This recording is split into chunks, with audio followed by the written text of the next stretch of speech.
think you guys are both incredible people, and if I didn't think that neither one of you would be here right now, but it's stressful for me and it's hard on me because I really like both of you a lot. And there she was, Grouse Mountain at the observatory, and we've got the chef here, Dino. How much pressure was involved having a bachelorette You know there? what? There was a lot of pressure, a lot of people involved with the whole shoot. It was fairly significant. There was a lot of action around the mountain that day with the helicopters flying in and people wondering what was going on. It was quite intense. So how does that work out? You got the producers and they call, hey, say, Jillian Harris loves Grouse Mountain. Yeah. Can we come for dinner? Is that how it works? They contacted us, and through our PR managers and our communications managers, it was all arranged, and yeah, we got it off. It was great. And we are going to make the very dish that you served. The very dish that Jillian Harris. had, yes. So what are we making today? We're making a little seared Pacific halibut with a little wild arugula and a warm tomato coulis. Perfect. So the first thing we have to do is what? We're searing off our halibut. All right. So I've already seasoned the halibut. Our pan is hot. Just a little olive oil, and we're just going to gently lay that in there. Excellent. So while that sears, we have here what I thought to be a peach when I first walked in. You were close. But it's not a peach. They're both fruit, technically. It's a tomato, but it's been peeled. It is. So just the easiest way to blanch a tomato. Okay. Grab your tomato. You're going to get, just take out the core. Make a little score mark, just a little cross mark on it.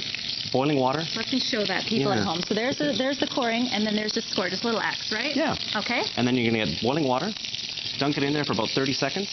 Take it out and immerse it immediately in cold water, preferably with ice in it. Excellent. And then the skin will just slough right off. Perfect. Yeah. So am I going to dice that? This, you can just dice it up right now. Now, how important is it to use local ingredients? It was interesting because when we were watching The Bachelorette last night, of course, she focused a lot on Granville Island as her favorite spot. I know a lot of the local chefs shop there as well. Yes. Local ingredients for you? Very much so. At Grouse Mountain, we're very much, it's very important to us that we support our local farmers and that, we're environmentally sustainable and friendly. Very much so. Thing, yeah, right? yeah. Now, your inspiration for cooking, I read, was your grandmother. My grandmother, yes, certainly. Yes, my grandmother, she worked for White Spot for many a year.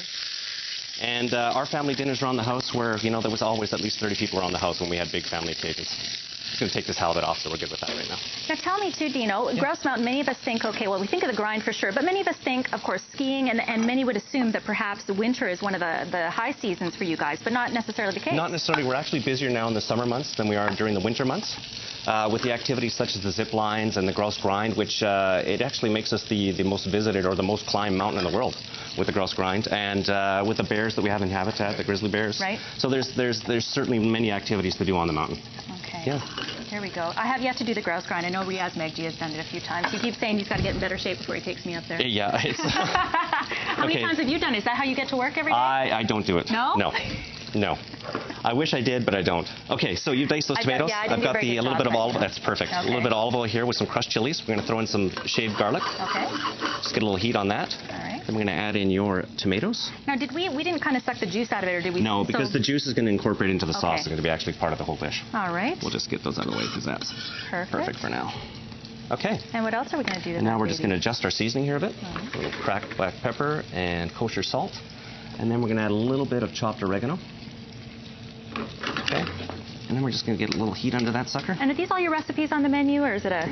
I have group effort myself, yeah, it's very much a group effort in that sense. I have a whole complement of sous chefs and cooks in the operation. So under my guidance and under my philosophies, the menus are designed with cooperation with myself, and we go from there. Very good. Yeah. Okay, so how long do we have to cook that for? This will only be like a minute. We just want to warm it through so it gets flavors through and we're laughing. Well, why don't we pull out the halibut for our sake of kind of getting this going. So how long would we have cooked the halibut in the oven? The halibut itself, once it was pan-seared, you're probably looking at maybe like 5-10 minutes in the oven. Just till it's nice and soft and tender.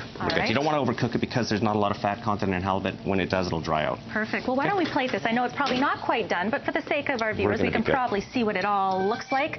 Yeah. And how was the reaction to Jillian, the Bachelorette? From the response that I got from the wait staff, they said she was very impressed with the dish. So now, I expect that after, of course, this episode just aired last night, I expect you guys will be getting a few calls. You know what? It's truly, as much as she was looking for a romantic experience, it really is spectacular in Grouse Mountain. The night they were up there, it was snowing. It was truly just a romantic setting. It was just phenomenal. She's a great ambassador for the city, for sure. Okay, we're just finishing plating this here. Okay, so we got some wild arugula. Wild arugula. A little bit of feta cheese. Feta cheese. Again, a little salt and pepper. Okay. And a little touch of lemon juice for some acidulation. Perfect. We're going to continue to plate this. We'll check in on the finished product coming up after the break. Hey, it was Jillian Harris's favorite dish. Thank you so much for joining.